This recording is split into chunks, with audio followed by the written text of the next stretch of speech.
E já começamos esse vídeo aqui com aquela dúvida super comum no mundo de licitações, que é a diferença entre dispensa de licitação e inexigibilidade. Mas para quem está iniciando nesse mundo, nada mais válido do que fazer uma breve introdução no termo de licitações. Meu nome é Alisson e hoje nesse vídeo nós vamos falar para vocês a diferença entre dispensa de licitação e inexigibilidade.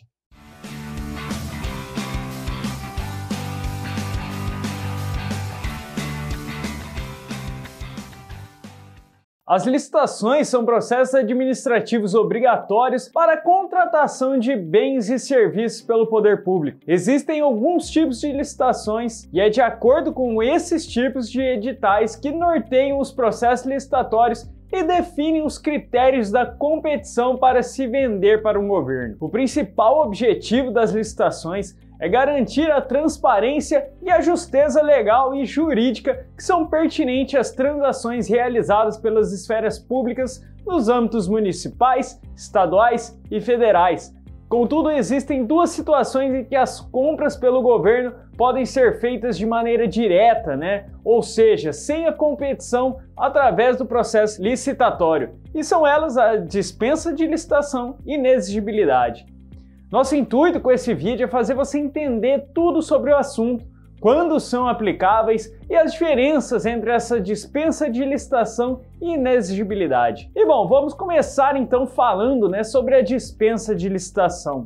Desde setembro de 2019, quando foi lançado o Decreto 10.024, como vocês podem acompanhar em outros vídeos, que, dentre outras coisas, regulamenta a dispensa de licitação eletrônica. Esse se tornou um dos temas mais comentados na esfera de licitação. Além disso, outras atualizações na legislação ocorrem, como é o caso do artigo 75 da Lei 14.133, o qual prevê algumas hipóteses da dispensa. Especificamente, a categoria de dispensa de licitação diz respeito a duas situações em que as compras realizadas pelo governo podem ser feitas diretamente, e são elas em razão do seu valor e por razões cabíveis. E são esses pontos que nós vamos abordar agora. O primeiro ponto aí, falando da dispensa da licitação em razão do seu valor, A dispensa da licitação em razão do valor, ela é aplicada quando a contratação de bens e serviços é de pequeno valor. O teto que define o que é um pequeno valor também está pré-estabelecido na lei. Assim, a dispensa de licitação em razão do valor, quando a despesa for de até R$100 mil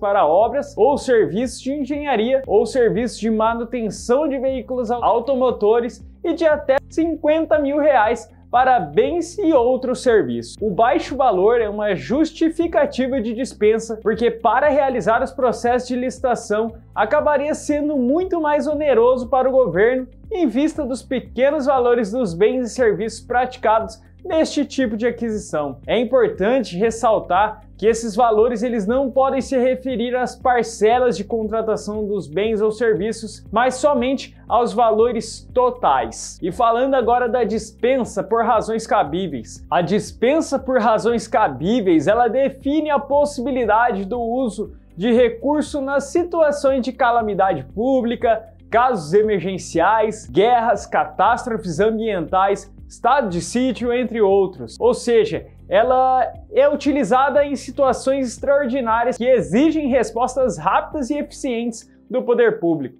A própria pandemia do Covid-19 é um exemplo disso. Nesse caso, a emergência de saúde pública pode implicar na dispensa por razões cabíveis, já que há necessidade de aquisição de produtos ou bens dos quais dependem de uma boa e rápida e eficiente resposta para conter a pandemia. Mas o fato de não haver concorrência não significa que as razões cabíveis não precisem de justificativa. Pelo contrário, é preciso mostrar, digamos, por A mais B, que a medida que foi tomada de acordo com o previsto pela lei e garantir que a transparência da transação para a opinião pública e o órgão de verificação seja plausível. E falando agora da inexigibilidade, apesar de também ocorrer sem o processo licitatório, a inexigibilidade é um recurso usado em casos muito diferentes daqueles da dispensa de licitação. Ela diz respeito a situações em que a competição, o princípio básico das licitações não é viável.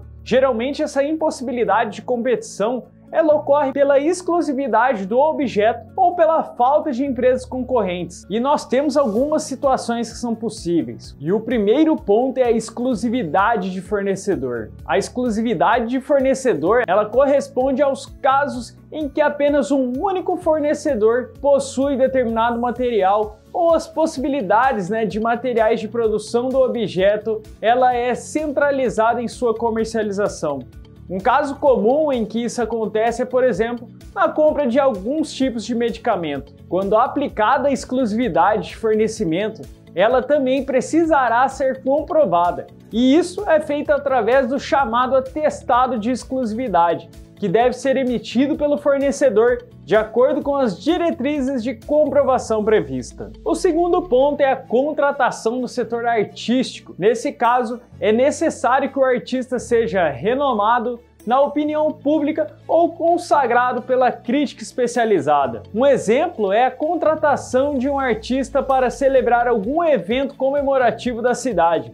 O artista ele pode ser conhecido por suas produções artísticas que sejam sobre tradições daquela localidade, de modo que o nome escolhido para a data comemorativa representa a localidade e também as suas tradições. O terceiro ponto são os serviços técnicos. Aqui, o que vale mesmo é a técnica específica desejada.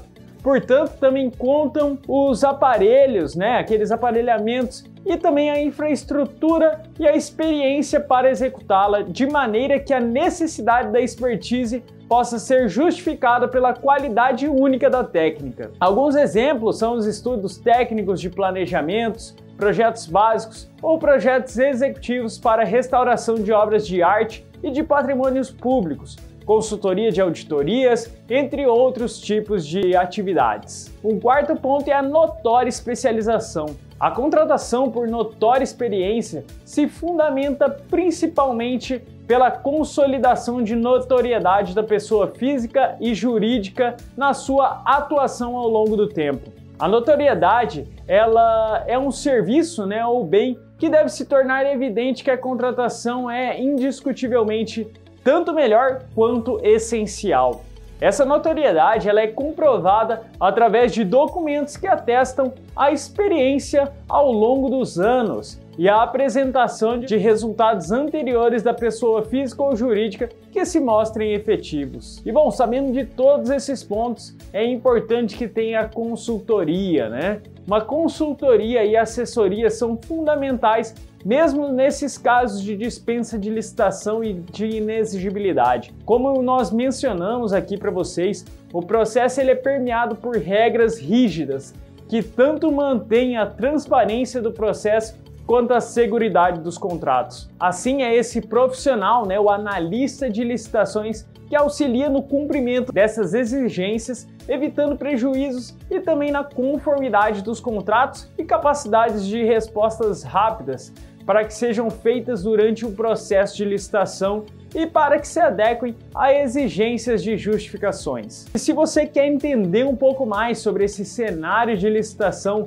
você também pode checar, alguns pontos como boas razões para se vender para o governo, que é um tema que nós temos ali disponível no nosso blog. Bom, pessoal, eu sei que esse vídeo é um pouco complexo, essa diferença de dispensa de licitação e inexigibilidade, e por esse motivo nós temos uma equipe aqui especialista pronto para te atender e sanar qualquer tipo de dúvida. Espero que vocês tenham gostado, acompanhem os nossos próximos conteúdos, até lá!